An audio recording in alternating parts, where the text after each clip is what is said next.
Welcome to MMA on the Rocks. My name is Bill Welker. You are listening to episode 213 of the podcast, or you're joining us live on Facebook or YouTube. Today is Sunday, October 18th.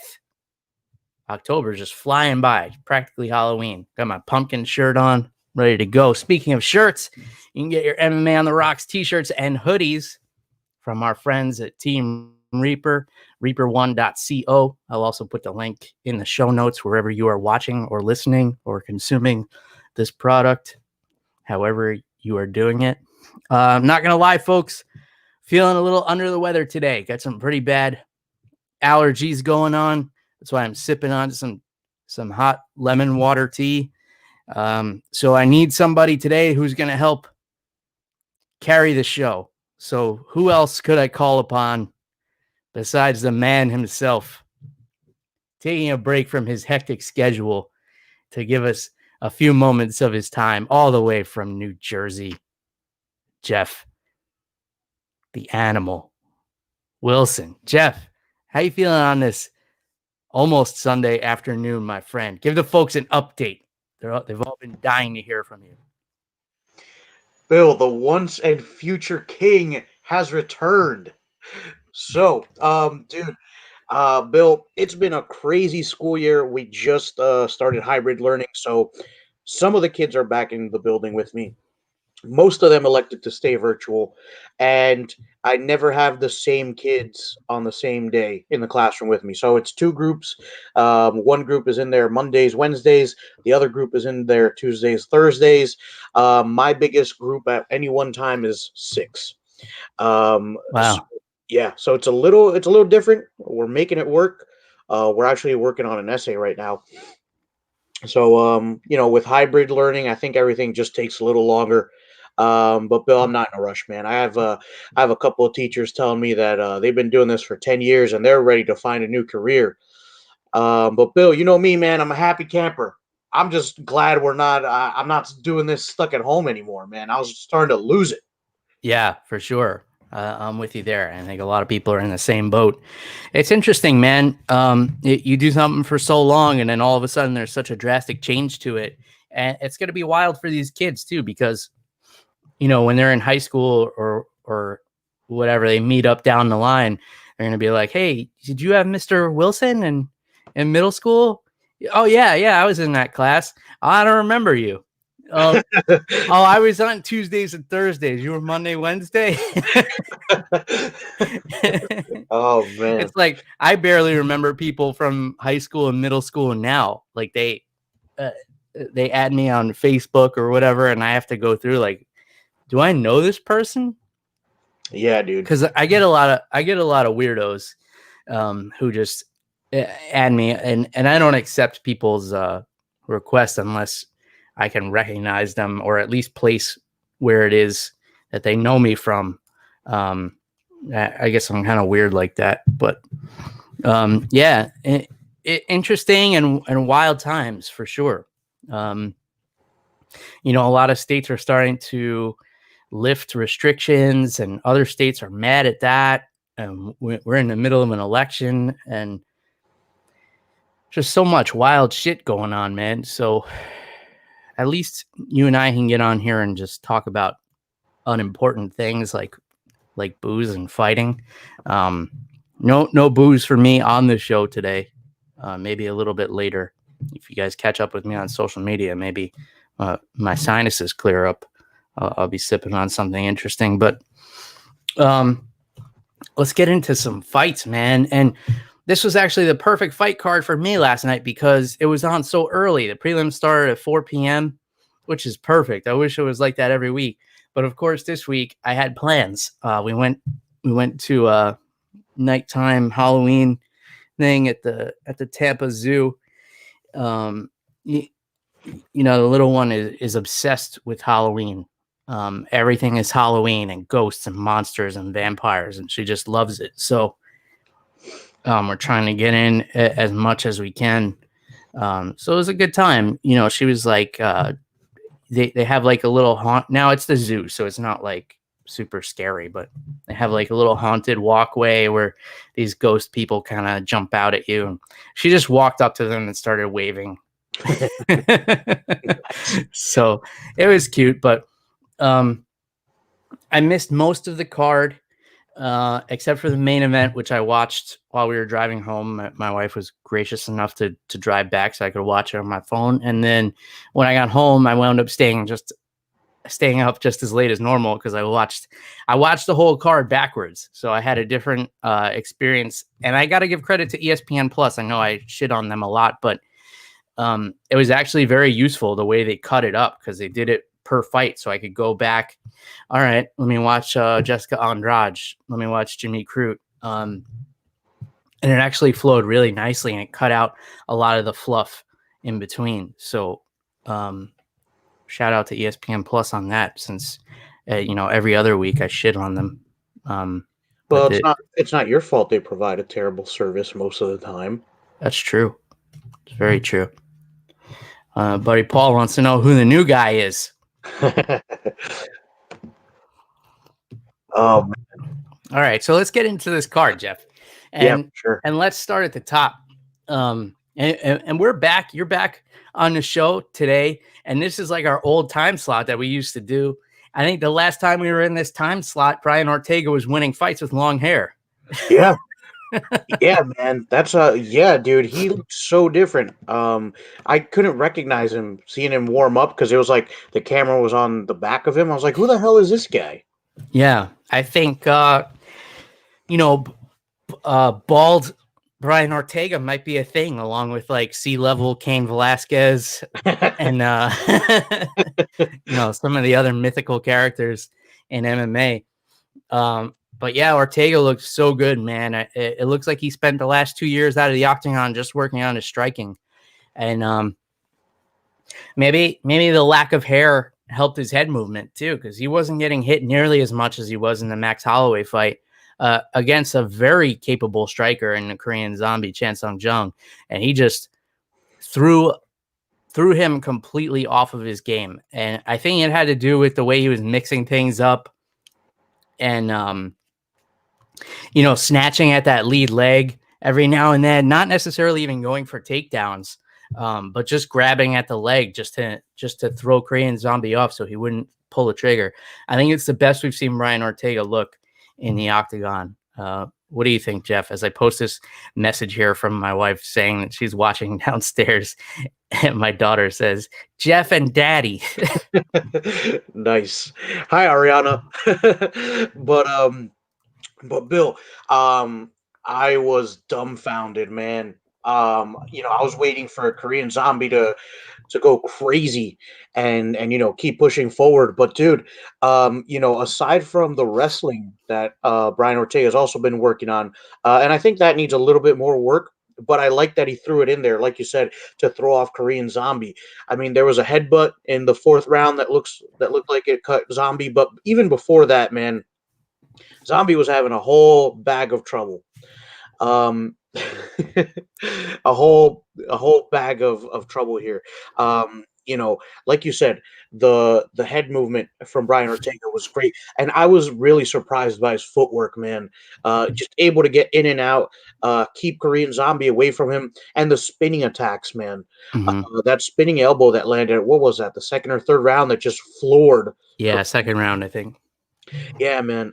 It just floored Korean Zombie. So, whatever, I was a little worried that Ortega maybe was a little too soon to change fight camps because it was only his first loss in his career. But man, credit to him, just taking advantage of the time to heal up and sharpen the things that weren't working, because he got outclassed completely by Max Holloway on the feet, and that's what he worked on. That's why I have so much respect for Gustafsson. After he lost to Phil Davis, he worked on his wrestling. So huge credit to Brian Ortega, man. I'm really excited to see him against Volkanovski now that he got the title shot. But Bill, how do you see that going for him? Yeah, I want to get into that in just a minute, but yeah, I like that you brought up the camp change. It clearly was a good one. I'm not entirely sure who he's with now. I thought it was kind of strange how they said Henner Gracie couldn't come with him because he tested positive for COVID. But then when Ortega was thanking all of his coaches, he didn't mention Henner. Now, I thought it was a good thing that Rener Gracie was not there because, in my opinion, that guy has as much business cornering an MMA fight as Joshua Fabian, Diego Sanchez's guru, or Mike Perry's girlfriend. I mean, if he's there for moral support, whatever, but that guy has zero credentials to be in the corner for an MMA fight. Yeah, he's a high-level black belt in Brazilian Jiu-Jitsu, a black belt that has never been tested in competition. He's just a businessman, and that's something that's always kind of been a put-off for me. The fact that he was in Ortega's corner coaching him on his striking in that Max Holloway fight actually broke my heart, because here's this guy getting battered in there, and you have this guy who's just like a hoodie salesman trying to tell him how to evade punches. It just doesn't work, man. All that Gracie combative stuff, like punch block systems, it's all garbage. It's all marketing. It's for people who are interested in basic bitch self-defense. So anyway, that being what it is. Bill, hold on. Before you answer the question I posed for you, I agree with you 100% on the Rener Gracie thing. I hate to bash him because he is a Gracie, but it just feels like the McDonald's of jiu-jitsu, man. Like here you go. You don't even have to come in. But here you go. You can pick up your order at the window. If you like it, good. If not, don't come asking for a refund. Yeah, you know what you were getting with this McDonald's. You take your Happy Meal toy and you go the fuck home. We don't care what you have to say about it. Oh man. Anyway, Volkanovski. Yeah, I like that he was given the title shot on the spot. That was refreshing.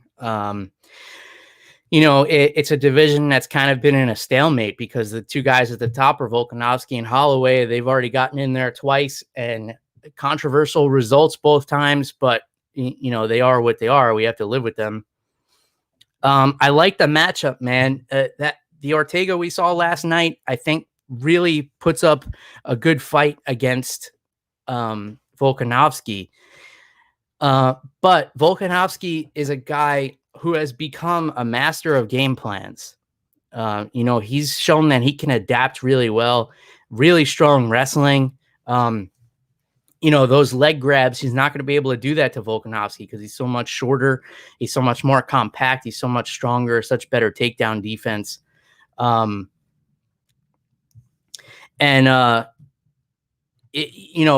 striking power is a lot different too. But it's interesting. So, Ortega has shown that he's able to evolve.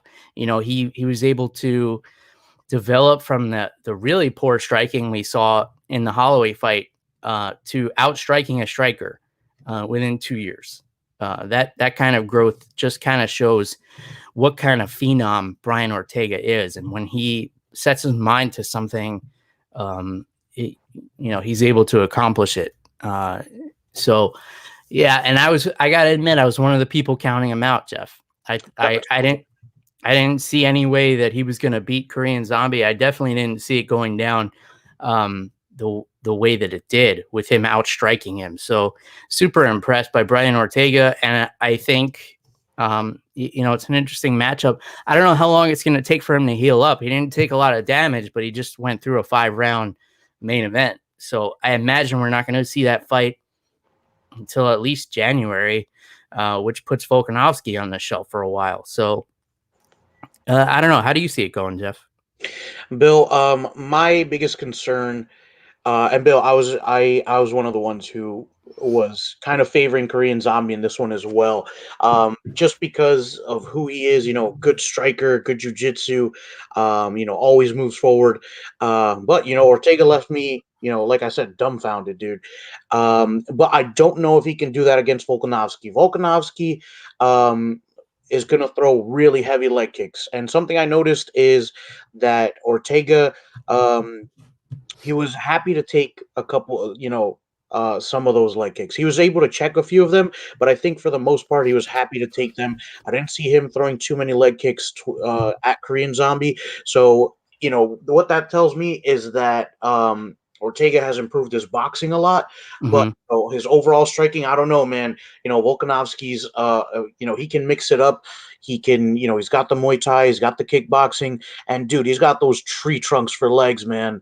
You don't want to take too many leg kicks from him. So I Mm-hmm. think Ortega definitely needs to take advantage of this time, heal up a little bit, and add to the game plan, add some leg defense, and add some leg kicks in there too, Mm-hmm. because Volkanovski, when it comes to the striking department, he's pretty well rounded. Yeah, for sure. The last thing I want to add on this fight is a positive for Korean Zombie. I thought his jiu-jitsu defense was phenomenal. The one point where Ortega had him down against the cage and he was trying to wrap the head for the guillotine, and Zombie just stood straight up and had his neck bent all the way back up towards the sky. It was perfect guillotine defense. So he saw it coming. He felt it. I never thought he was in any kind of danger from the submission game of Brian Ortega, which we know is super legit, especially later in the fight.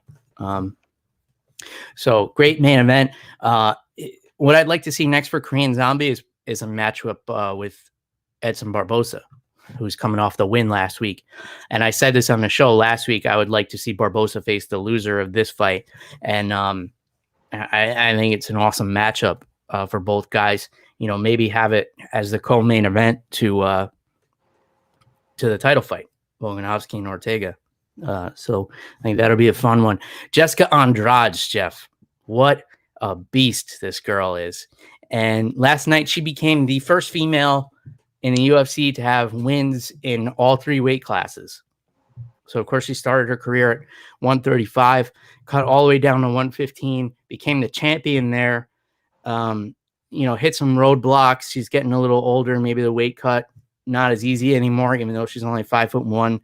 She carries a lot of muscle. So now moved up to 125, dominated Katlyn Chookagian, absolutely destroyed her, stopped her with body shots at the end of the first round. I thought it was a great stoppage. Because Andrade hit her with that first body shot, and Chookagian did what I always say should be an automatic stoppage of the fight. She turned her back to her opponent. The referee could have easily stopped it there. Andrade followed up, knee to the body, and then another punch to the body, and dropped her. I thought it was a good stop. Only a few seconds left, and she probably would have recovered on the stool, but I think once you turn your back to your opponent, you're basically admitting defeat. So just a fantastic performance by Jessica Andrade. I don't think there's even that many men who have wins in three different weight classes. Maybe BJ Penn, Frankie Edgar are some of the only ones that come to mind. George St. Pierre certainly could have, but only two for the time being. That's all I could think of. But give me your thoughts on this Pitbull, Jessica Andrade. Yeah, I was thinking maybe Kenny Florian could be in that conversation as well. Yeah. Oh, Diego Sanchez probably. Yeah. But yeah, no, huge accomplishment for Jessica Andrade. So, dude, so first I have a question before I get into the Jessica Andrade. Are they just getting rid of the 145-pound division in the women's weight classes? I haven't heard anything about that, but she's never fought at 145. Oh, yeah, that's right. I don't know why I thought that. Okay, yeah, but dude, I was impressed with Jessica Andrade. I think she struggled a little bit to get inside of Katlyn Chookagian's guard, just because of the height differential, and Katlyn Chookagian had a huge reach advantage, which I felt like she could have made better use of.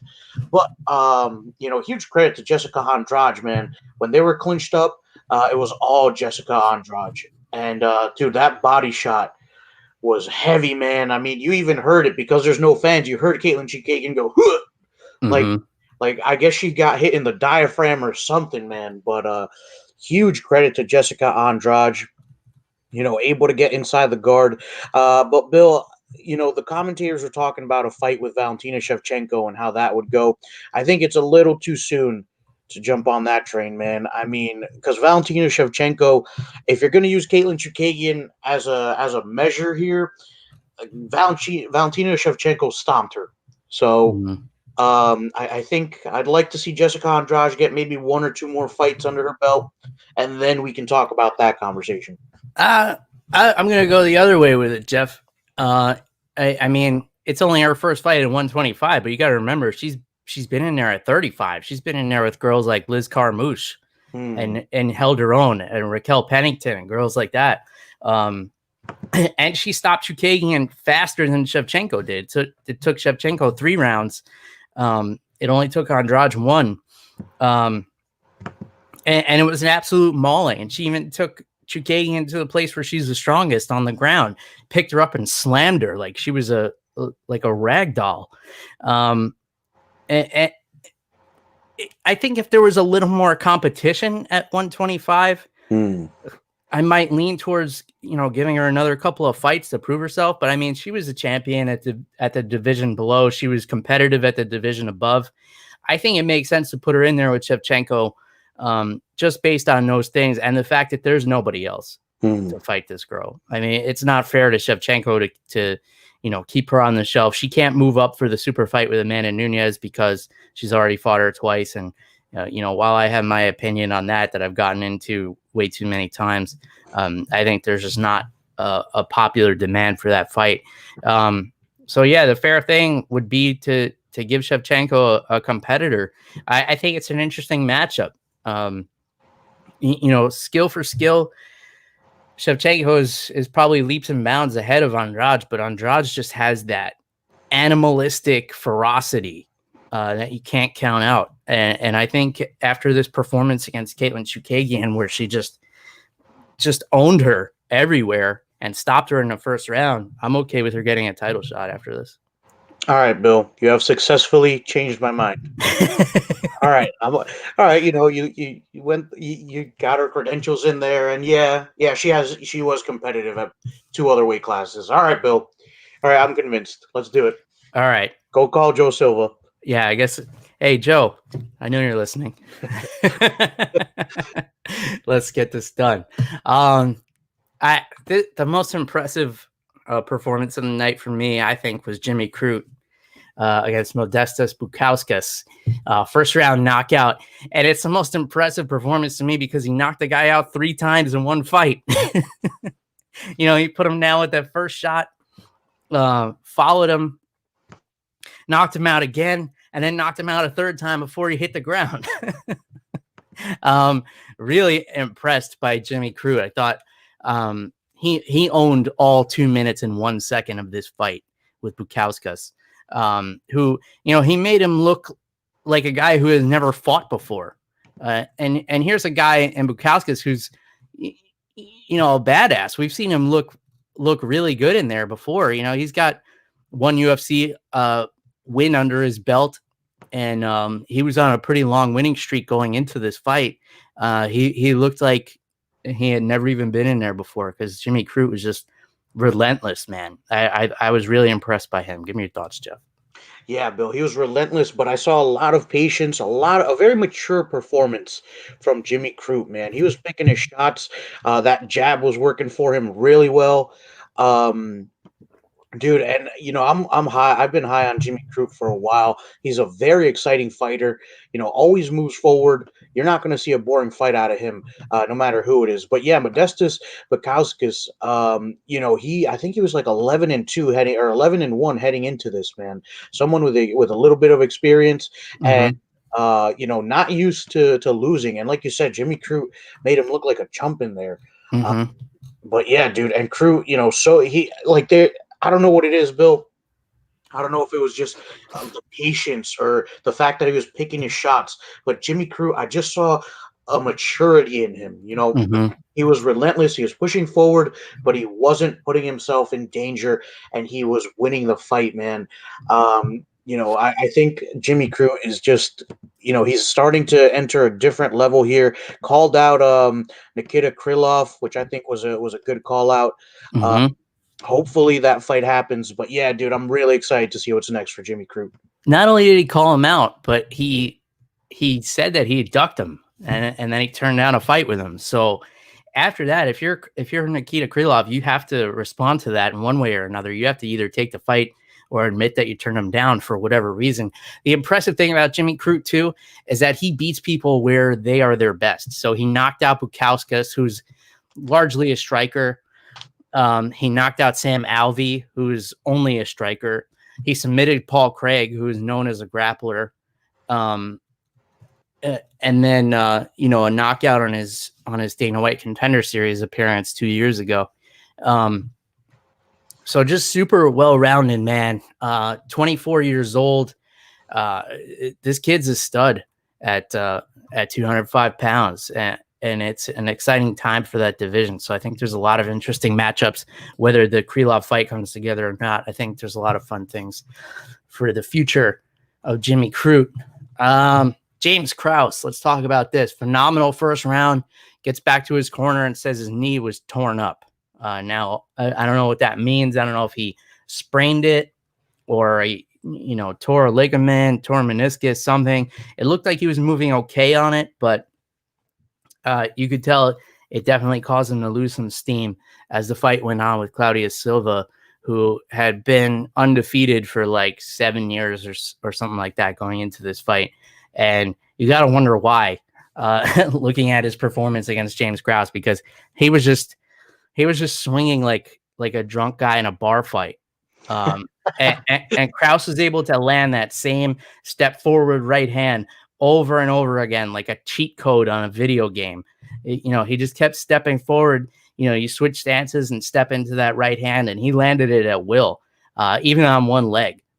So you got to wonder, like, was something off with Silva? Because he didn't look in the best shape we've ever seen him.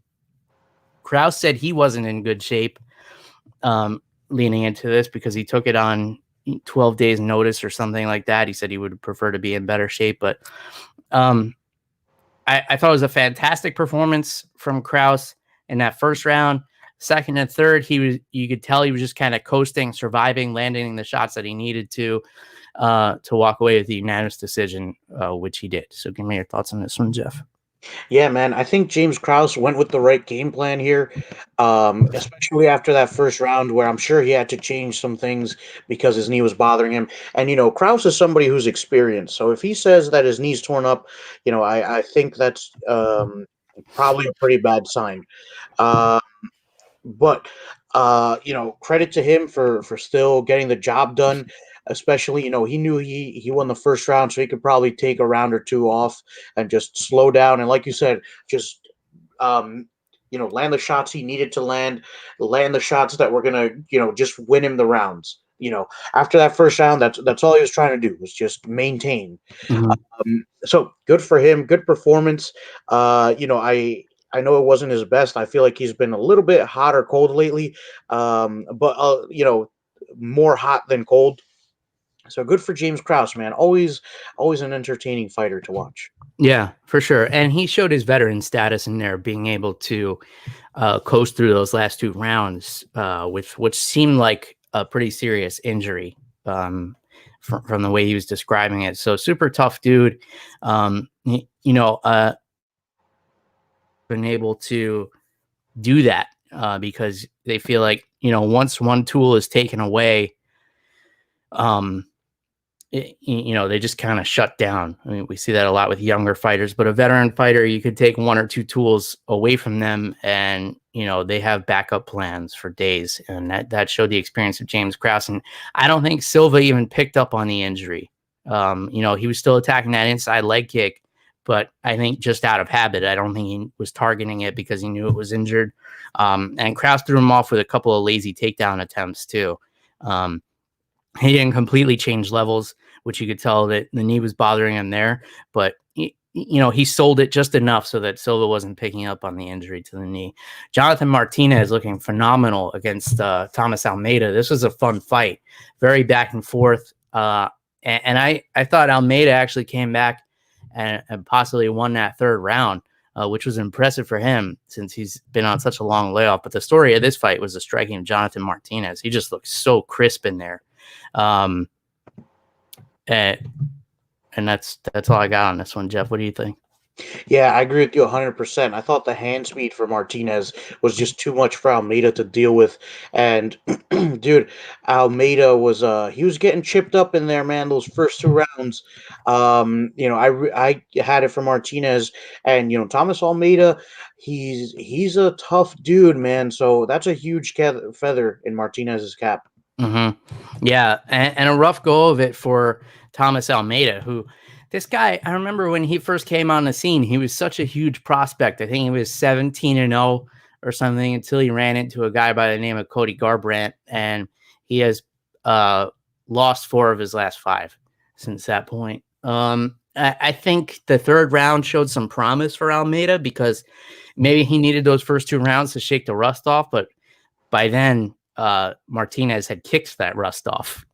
So he was already in the whole 2 rounds, and he needed to finish in that third round. It was promising that he did come back, though. So I think if we see Almeida start to be active again, I think we could see a little bit of revival from him, even though he has lost 4 of his last 5. This is still a guy who is an undeniable talent. Fight of the night for me, Guram Kutateladze against Mateusz Gamrot. I thought this fight was so fun. The grappling exchanges, the spinning attacks, and what was really refreshing was Kutateladze awarded the split decision victory, and then he says to Daniel Cormier, "I am honest guy, and this is not my fight. This is his fight." And you always gotta love to see stuff like that. I thought it was a close fight.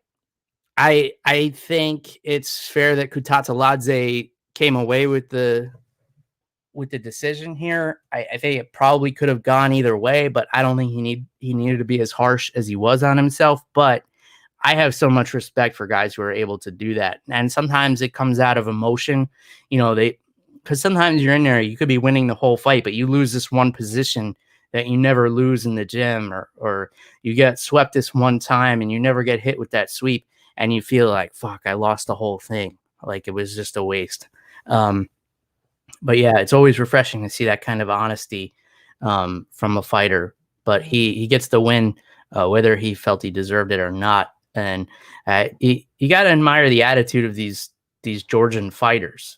We're seeing a big swell from Georgia in the UFC, and it's really fun to the point where when crowds are allowed back, they're going to have to take the UFC there. We've got Kutateladze, we've got Merab Dvalishvili, we've got Giga Chikadze, a lot of up and coming fighters coming out of that region. And there is a female who comes out of Georgia, and her name escapes me right now. Anybody out there, feel free to correct me on that. My apologies to her. But give me your thoughts on Kutateladze and Gamrot, Jeff. Yeah, Bill, I think this was the consensus fight of the night, man. Super exciting. All over the place. Absolutely all over the place. And I think that Kutateladze was a little too harsh on himself, Bill. I think that there were some takedowns that Gamrot landed, but Kutateladze, he was active from the bottom. And in the earlier sequences of this fight, he was able to get out of those positions pretty quickly. And if he wasn't getting out of those positions, he made it so that Gamrot couldn't control him very easily while he was on the ground. I liked that he was using butterfly hooks to kind of keep Gamrot at bay and keep him off balance a little bit. For me, I thought it was a close fight too, but for me, I really had probably the third round for Gamrot. I think that for me, Kutateladze won the other 2. Mm-hmm. Won the first 2 rounds, especially on the feet, man. On the feet, it was all Kutateladze, and he made it really difficult for Gamrot on the ground. I felt like the only time Gamrot was in control on the ground was the third round and probably the second half of the second round. But for me, I thought it was Kutateladze. I thought the decision was fair. I could entertain an argument for Gamrot, but for me, I thought the decision went the right way. Yeah, and I think it's a great experience for Gamrot as well because it was his first loss, and I think it was a fight where he could take a lot away from it. Losing in his UFC debut, I don't think he'll get cut after it. after putting on such an exciting fight. So I thought it was a great fight. And it was the kind of fight where at the end of it, I was like, I don't know who the fuck won this thing. I'm glad I'm not scoring it. But I think it was a fair decision. I'd have to go back and watch it again. And I'm just looking at these guys now and just realizing now that they're lightweights. When they're in there, I thought this was like a middleweight fight. These guys are huge and shredded. But 155 pounders apparently. But I'll be glad to see either of these guys back in there again. They're both 5'10" and 5'11", Gamrot and Kutateladze, respectively. All right, Jeff, let's kind of breeze over the rest of this card here. Jillian Robertson, absolutely dominant grappling performance over Poliana Botelho. Jun Young Park, absolutely dominant grappling performance over John Phillips. He just wore on John Phillips for the entire 3 rounds. I think it was 13 plus minutes of ground control for Jun Young Park. Fares Ziam getting a unanimous decision over Jamie Malarkey. That decision, I feel like, could have gone the other way. I thought Malarkey controlled the fight a little bit more. But Ziam taking the unanimous decision away. Maxine Grishin, second round TKO of Gadzimarad and Tigalov. That was a nice finish. And then the fight that probably got lost the most in the undercard, Said Nurmagomedov with the first round knockout of Mark Striegel. Just a beautiful combination, 51 seconds into the first round. So you know the deal, Jeff. It hasn't been that long that you've been away. Of those fights that I just kind of rambled off there, who impressed you the most, my friend?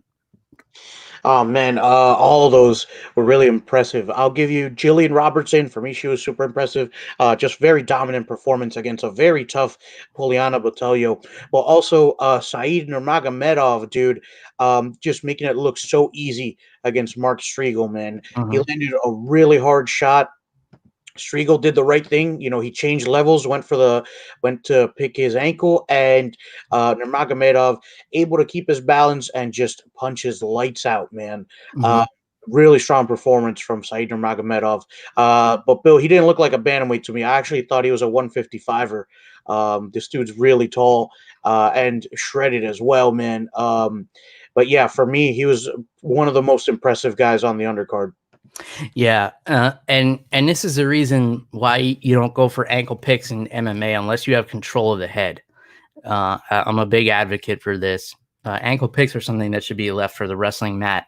One, because you have the shoe to grab onto, which makes the ankle pick so much easier for obvious reasons. You're not grabbing onto a sweaty foot. You're actually grabbing onto actual fabric.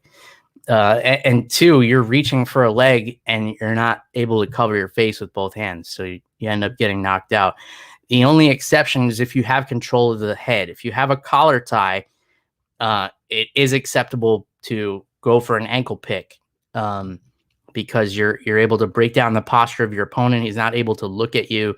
He's only able to swing wild, and it's hard to punch somebody who has a proper collar tie on you. So let that be a lesson, folks. Don't try this at home. Don't go for ankle picks in MMA because you're going to get punched in the face. I thought Jun Young Park was super impressive in this win over John Phillips just because 13 minutes of ground control, and he stayed active pretty much the whole time. His wrestling looked good. I don't think he missed a takedown, and that was partly due to the fact that John Phillips looked like he's never defended a takedown. But really fun night of fights overall, and I was actually happy with the way I was able to watch this backwards. It was interesting to be able to do it like that and without all the fluff in between. So maybe I'll make that a new habit from now on. Maybe I'll just watch it in the morning the next day. So I don't have to stay up so late with these cards. But that won't be the problem next week, Jeff. And I'm going to have a hard time watching this card because we're going to be out of town for the wife's big birthday bash weekend. So a happy early birthday to my beautiful wife. And we're going to be heading to Orlando for this. But hopefully I'm going to at least be able to catch the top part of this main card here. This is a really fun pay-per-view, and this one's going to be on in the middle of the day. Don't forget, Jeff. I think the main card starts at like 4 p.m. And the prelims start at noon, something like that. Don't quote me on that, folks. You're not here for logistics. You're here for whiskey and analysis. So let's start at the beginning, Jeff. UFC 254. Khabib Nurmagomedov, the undefeated lightweight champion, puts the strap on the line against the interim title holder, Justin the Highlight Gaethje. Man, there's so many different directions we could go with this one, Jeff, but as a wrestler, I feel the need to start with the wrestling. So the one thing I want to point out is that Khabib has never fought an NCAA wrestler in his career. He has fought, the highest credential wrestler he has fought was Abel Trujillo, and he was able to take Abel down. Trujillo was an NAIA wrestler, so that's the National Association of Intercollegiate Athletics. I would say he was the equivalent of like a really good Division II wrestler. Justin Gaethje, however, was a Division I All-American at Northern Colorado. And the reason why that's impressive, Jeff, is because Northern Colorado was not in Division I for a long time. They re-entered Division I, and Justin Gaethje was the first All-American at that school. So, you know, usually your All-Americans come out of your traditional wrestling schools, you know, Penn State, Oregon, Ohio, I think. Ohio, Missouri, places like that. The fact that Justin Gaethje was able to get All-American status at Northern Colorado, who hadn't even been in Division I, hadn't had an established wrestling program, I think it can't be overstated enough how impressive that is. And what a phenomenal athlete he is, because he basically achieved that just on grit and determination. And it shows, you know, the level of competitor he is. I believe he finished 7th in the NCAA championship his senior year, which is nothing to shake a stick at. I believe that was the same place that Colby Covington came in for the NCAAs. So the credentials are there. And for people who say, he doesn't use his wrestling, we don't know that. I mean, he's been training with Kamaru Usman for the last almost a year now. So if he's been able to, stay off the ground against Kamaru Usman, he'll have a good chance against Khabib. I don't think we'll see Justin Gaethje use his wrestling offensively. So I probably should have started with that. But the fact that he has such great wrestling credentials and he has used them throughout his whole career, despite the fact that he doesn't go for offensive takedowns, you don't see Justin Gaethje get taken down and you don't see him get held down. And the way Khabib takes people down is he pushes them up against the cage and he's able to drag them down from there. He's not an open space takedown shooter. He's not going to shoot a blast double leg on Justin Gaethje. And if he did, it's not going to work. 99 out of 100 times it's not going to work. Now, the reason he's able to bully guys up against the cage is because they back up because they're worried about Khabib's snatching a leg. And he has some kind of wild, unorthodox striking, so he's able to back guys up. One guy who's not going to back up is Justin Gaethje. So in order for Khabib to take Gaethje down, he's going to have to get him up against the cage, and Gaethje is a guy who does not move backwards. He moves forward. He doesn't care what you're throwing at him. You could be throwing bricks at him. Justin Gaethje is going to keep moving forward and trying to land shots. I'm throwing a lot of information at you, Jeff. So before I continue with how I think this fight is going to go, let me hear what you're thinking over there. No, Bill, I'm just so intrigued, man. Like, you're giving me a history lesson, which I'm a history buff. And you're just putting some ideas in my head that I hadn't thought about, because for example, with Khabib, when I think about it, I'm like, yeah, everybody that he's taken down, he likes to bully them up against the cage first, using that weird striking of his. But Justin Gaethje is going to have none of that. So Mhm. keep going, Bill. I'm just sitting here. You got a captive audience. Go ahead. Well, the other thing with Gaethje is he's not going to break mentally. And that's what happens with a lot of guys. I think we saw that with Dustin Poirier. We saw that with Conor McGregor, where they think, if he takes me down, I'll just get back up. Or I'll hit him from the ground and just wait the round out, which is what Conor McGregor's strategy was. But then when you get smothered on the ground like that, that's just something that breaks your will to be in there. And that's what Khabib does to people. One person who's going to be really difficult to break through will is Justin Gaethje. I mean, I feel like you could hold Justin Gaethje down for 24 minutes, and that 25th minute, he'll still be trying to swing at your head. Now, where this gets interesting is Justin Gaethje has made a major change to his fighting style in his last few fights, where he's become a lot more patient. He used to be just a wrecking ball, coming in there, swinging bombs. And then that's how he lost against Eddie Alvarez and Dustin Poirier, because he just had that come forward style.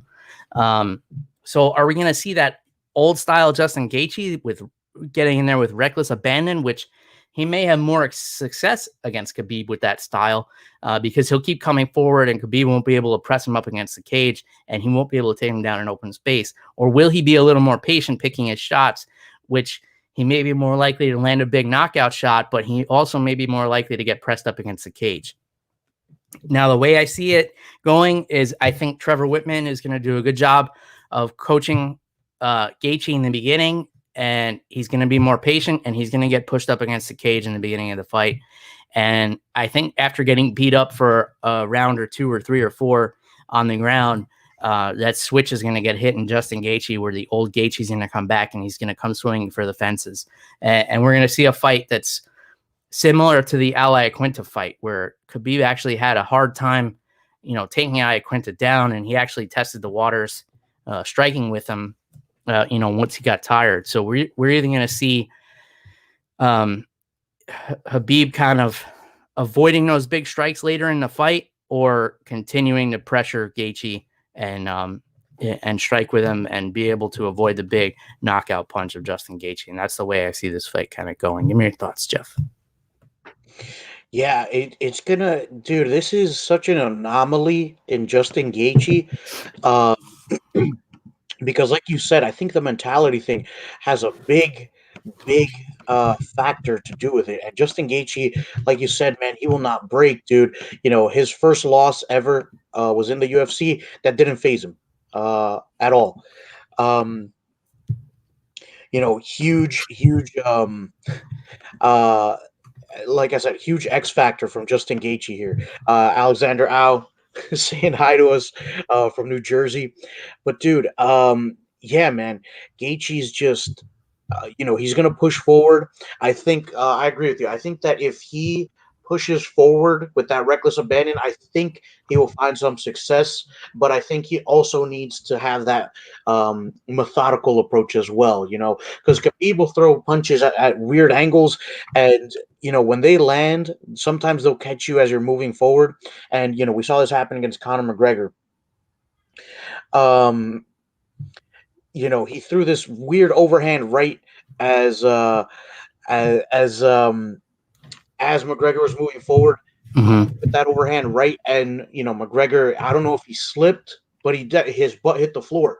So, yeah, dude, I think there's just so many X factors to this, but it is going to be a very entertaining fight, man. I think Khabib's going to have a really hard time taking Justin Gaethje down, especially in space.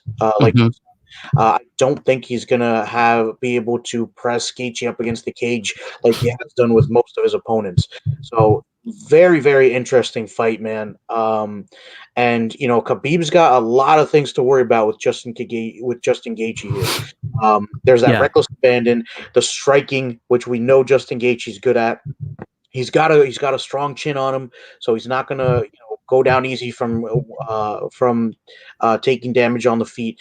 And the wrestling, man, this is the highest credentialed guy that Khabib has ever been against. And if we haven't seen Gaethje's wrestling, it's because one, he uses it defensively, and two, Gaethje doesn't need it on offense because of his striking.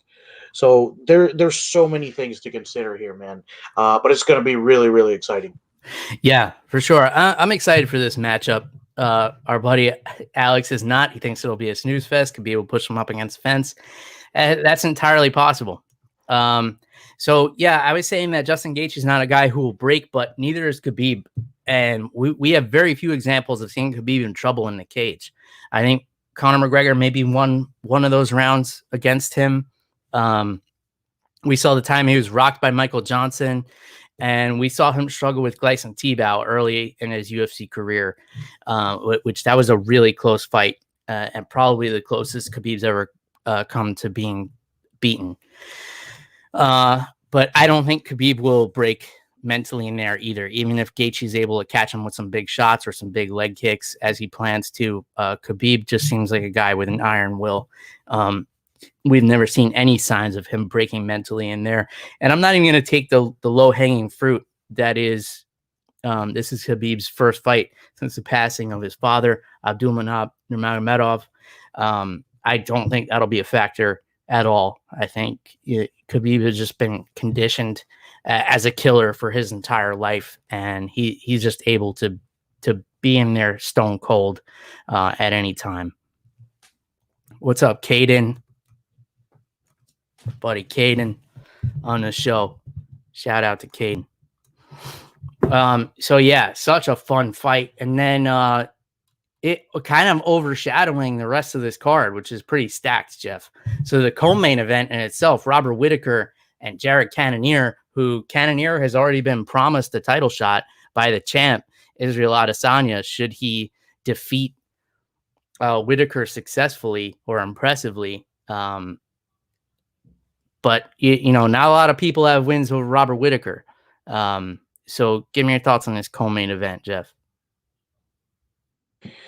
Dude, this co-main event looks awesome. Kind of a quick turnaround for Robert Whittaker compared to his last other fights. So to me, that's a good sign.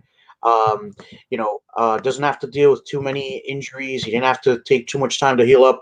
But man, Jared Cannonier's a monster in there, man. He can mix it up really well with his striking and grappling. And Bill, Jared Cannonier hits so hard, man. I think he's going to give Whittaker a lot of things to think about here. But, you can't forget Whittaker, former champ as well. So I think this one could go either way. But a part of me is favoring Jared Cannonier just because I want to see that matchup with Israel Adesanya. I think that's going to be a really fun fight. But yeah, dude, dealer's choice at this point. Whittaker, he's been in there. He's been battle tested, but Cannonier, he fights with like he's got a chip on his shoulder, which I love. So he's going to be moving forward the whole time, pressing Robert Whittaker, and he's going to give him a lot to think about in that cage. Mm-hmm. Yeah, for sure. I think the X factor here is Whittaker coming off of that war with Darren Till. It's a pretty quick turnaround. Or it seems like one anyway. My timeline's a little off with everything that's been going on. So I'm going to pull this up real quick. So yeah, that fight with Darren Till was in July. So only 3 months off. And he took a lot of damage in that fight. So that's where I would be concerned if you're a Robert Whittaker fan, especially getting in there with a monster like Jared Cannonier, who has just been a wrecking machine at middleweight. He got the attention of the champ, and 3 wins in a row, all finishes, all TKOs, David Branch, Anderson Silva, and Jack Hermanson. So, if he gets this title shot, and his last 2 losses were against light heavyweights, Dominic Reyes and Jan Blachowicz, who just fought for the light heavyweight championship. So, I think, I'm not a betting man, but if I were, I'd be leaning towards Cannonier in this one, just because of the fast turnaround from Whittaker after that war with Darren Till, and just the momentum of Jared Cannonier going into this fight. And Alex wants to know the response to Edson's failure to stay on the feet against Khabib. Edson is a striker. He's not a wrestler. He has great takedown defense, but that only takes you so far when it's all athleticism and hip strength and hip dexterity as opposed to actual technique for defending the takedown, which is what Gaethje's going to bring to the table. Now, I'm not saying that Gaethje's going to win the fight. I'm just saying it's going to be a lot more interesting than people think. Alexander Volkov getting in there with Walt Harris. Of course, Walt Harris coming off that loss to Overeem after the tragic passing of his daughter. So it'll be interesting to see how he bounces back from both of those things. And Volkov coming off a loss as well, I believe. So this would be a fun one in the heavyweight division. Yeah, Volkov coming off that loss to Curtis Blades. What do you think about this heavyweight matchup, Jeff? It's going to be interesting. Unfortunately, I don't see it going well for Walt Harris. Walt Harris, he's a durable guy. He's got some good striking, but man, Volkanovski on the feet is just. Volkov on the feet is just a different animal, dude. He was beating the bricks off Derek Lewis for most of that fight until the very last minute. So, unless Walt Harris lands with something big, I don't see it going well for him. I think that Volkov just has too many tools in his locker, man. Mm-hmm. Yeah, for sure. And that's a fair analysis. But I think Walt Harris, the one thing I'll say for him, he has more of an ability to end the fight with one shot than Volkov. But yeah, if this fight goes the distance, especially a 3-round fight, I would definitely favor Volkov there. Jump around a little bit. Magomed Ankalaev and Ivan Kutateladze. This is the rematch that's just like can't come together for whatever reason. I don't know how many times it's fallen apart. It was supposed to happen a few weeks ago, and I think Kutateladze tested positive for COVID. The last one was like that weird fight, and it was back in February, although it seems like it was longer ago than that, where Kutateladze got rocked and he was trying to play like a rope-a-dope, and then the ref just stopped it. I don't know if you remember that fight or not, Jeff, but they've been trying to book the rematch ever since, and it's fallen apart like 3 or 4 times. But supposedly it's happening on Saturday night. I'm really interested in this fight, Jeff, because there's just so much tension between these two guys. Ankalaev has those wacky spinning attacks, and Kutateladze is just, a smashing machine. So this is just a really fun fight if it happens, but I'm not going to get my hopes up because it's fallen apart a couple of times since they fought the first time in February. Give me your thoughts, Jeff. Yeah, I agree with you, man. I want to get my hopes up, but like I always tell you, Bill, I'm more of a pessimist. I like to be surprised instead of disappointed. But dude, if I'm not disappointed, this fight looks awesome. Ankalaev and Kutateladze, they're both very great fighters. Like you said, Kutateladze, man, he's going to just come forward and try to take Ankalaev's head off. So Ankalaev able to mix it up really well, solid grappling, good striking. So, dude, this is going to be a very exciting fight, whichever way it goes. Yeah, for sure. Assuming it goes, which we'll assume it will, Jeff. I'll be an optimist with you today. Stefan Struve and Tai Tuivasa.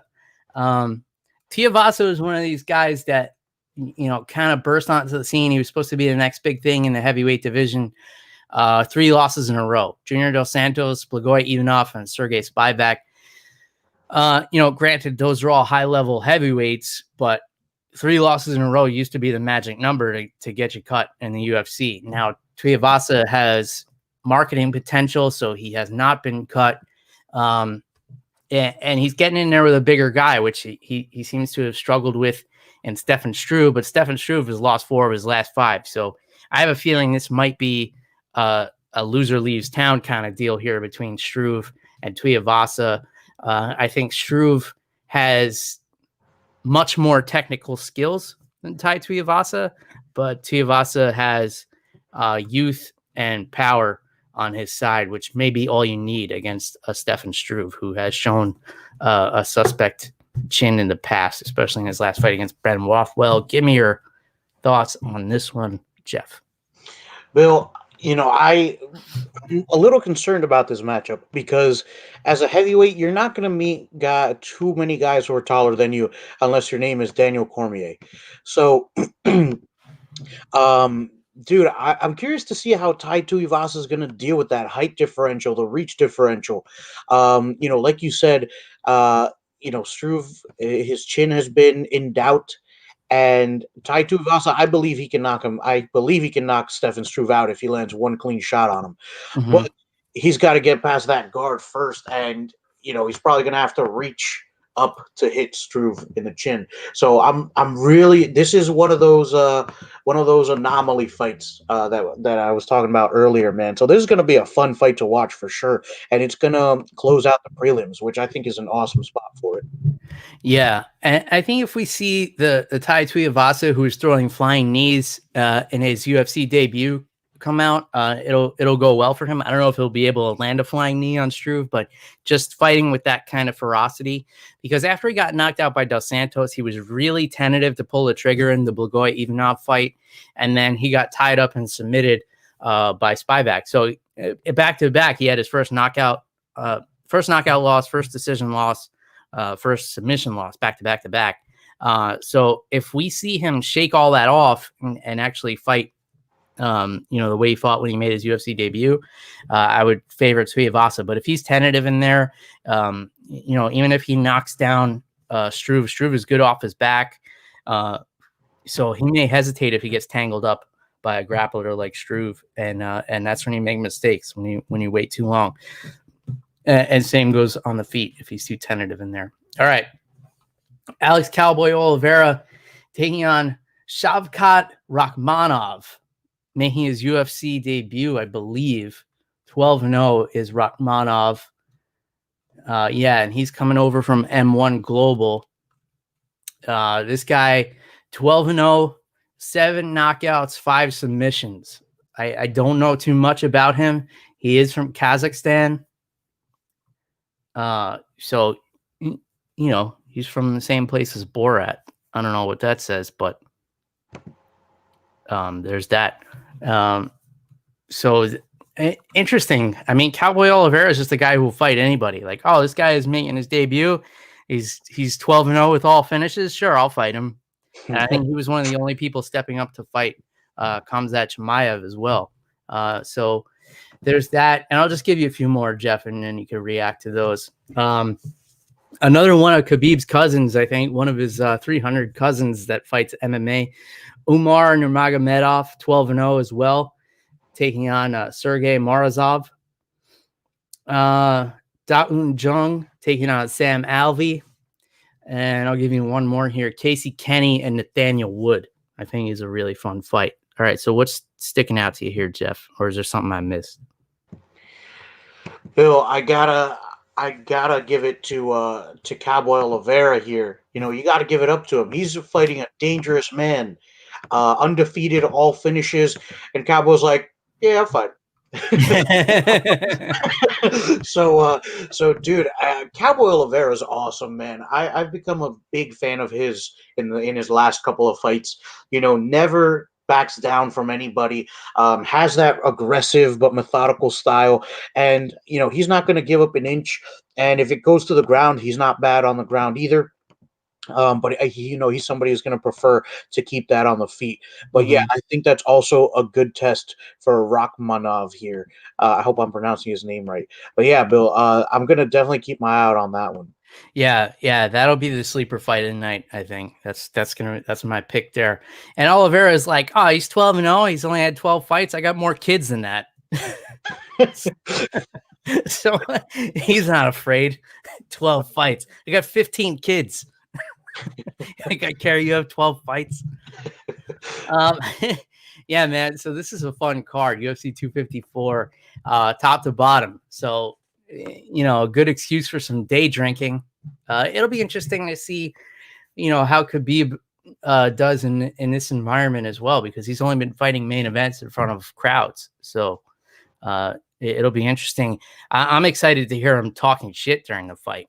That'll be fun because you'll be able to hear everything. And supposedly that's what he's known for. Real quick, Jeff, I know you didn't catch this, but last night was a pretty big boxing match, which is why the UFC aired a little earlier than normal. Vasiliy Lomachenko and Teofimo Lopez. This was a unifying championship belt for the lightweight championship. I don't know what the organizations are that were being unified. I have no idea. I just know that this was a big deal for boxing. So Lopez getting in there with who a lot of people consider the pound for pound best boxer in the world, Vasiliy Lomachenko. This kid is 23 years old, and he is not very good at growing facial hair, but he is a phenomenal boxer. And Lomachenko was doing his usual, taking the first 4 rounds off or so, and before he started putting it on Lopez. But then before you know it, he couldn't win rounds. So we were getting 5, 6, and then Lomachenko turned it on. He started getting a few headbutts in there, which were ruled by the referee as all accidental, because in boxing, the bigger name gets the most breaks. That's just the way it goes. So I was not surprised to see Lopez win the unanimous. I mean, I was not surprised to see him win the fight. I knew that he could win the fight. I was surprised that he got the decision, because boxing is so corrupt. You never know what's going to go on with the judges. We saw the pro scorecard came from Andre Ward. He scored it a draw. It was a close fight. I thought Lopez clearly won, especially considering that Lomachenko didn't get any points deducted for all the blatant headbutts where he cut Lopez once or twice, once right above the eye at the end of the fight. But Lopez, I think what really won him the fight was finishing the 12th round strong. He really poured it on Lomachenko and didn't give him a chance to breathe in that 12th round, and made him pay for taking all those rounds off in the beginning, which is what veteran boxers do. They're like, we're in here for 12 rounds. I'm going to take, 4 or 5 of these off, and then I'm just going to win the rest of them. But Lopez had a different plan in mind. The only thing that was fucked up about the judging is that Julie Lederman scored the fight 119 to 109, which means she scored 11 rounds for Teofimo Lopez, which is just absurd, because at the minimum, Lomachenko won the 9th, 10th, and 11th rounds. The 12th definitely went to Lopez. 1 through 4 went to Lopez, and everything in between was kind of close. But to say that Lopez won 11 rounds is just absurd. This lady, and I say her name again, Julie Lederman, because a lot of people high up in boxing are saying that if you're a boxer, you should request to not have this woman judging your fights. I think it's absolutely ridiculous. And again, I know boxing judging is fucked. It has been for years. I lost faith in boxing during the first Gennady Golovkin and Canelo Alvarez fight. When that fight was ruled a draw, when Golovkin clearly won. After that, I was like, I never want to hear from boxing judges ever again. And stuff like this, it's like, yeah, they scored it right. The right guy won, but like, there's clearly still a problem here. If you thought, like, what fight was this lady watching that she thought Lopez won 11 of the 12 rounds? When Lomachenko won a couple of those rounds on headbutts alone. In any case, congratulations to the champ, Teofimo Lopez. That's a big deal, beating Lomachenko. Any thoughts on that, Jeff? I know you didn't catch the fight. No, it sounds interesting. I'm actually, I opened up the ESPN Plus website in another tab. I'll probably watch it right after the show. But yeah, I did want to watch that yesterday live, but it was on so late and I was exhausted. So yeah, but I'm definitely going to check it out right after this. Yeah, it was a fun fight, especially because it was free, which was nice. Or if you have ESPN Plus, it was free. I don't know if it was on regular ESPN. I never know which is where, because I always put on the app, and I don't know if it's airing on TV or not. So, like I said, don't come here for logistics. It's just whiskey and breakdowns. But I don't know how next weekend's episode is going to go, because I'm going to be out of town. I'm going to try and set something up, but no promises. In the meantime, if you miss us, you can buy yourself an MMA on the Rocks t-shirt if you find yourself often over the top or under the influence, or both, from our friends at Team Reaper, reaper1.co. Again, I'll put the link right in the show notes for you guys. Wherever you are watching or listening, please leave a review. It does help us out so greatly. And if I don't talk to you guys, have a happy and safe Halloween. Hope everybody has fun. I know the kids can't trick or treat in most places, but hopefully you figure out a workaround to that. I think we're gonna do like a little block party with the kids who live on our street, so they can all dance around in their costumes and have a good time. Jeff, you have anything else you want to get off your chest? It's been a while since the people have heard from you. No, I'm probably gonna be crazy busy because this week we have parent-teacher conferences, Bill. Yeah, so Wednesday, I got to clear my calendar because for some stupid reason, I have to be in my classroom for these virtual conferences that are going to be through video calls. But Bill, I don't make the rules. I just get paid to follow them. Yeah. So, for everybody, have an awesome week. Have a happy Halloween if we don't talk to you guys by then. Yeah, and I'll try and be on the show a little bit more. Schedule is starting to kind of sort itself out a little bit. We will be happy to welcome you back with open arms, my friend. And I think we'll put a bow on it from there. So until next time, cheers, everybody. Goodbye.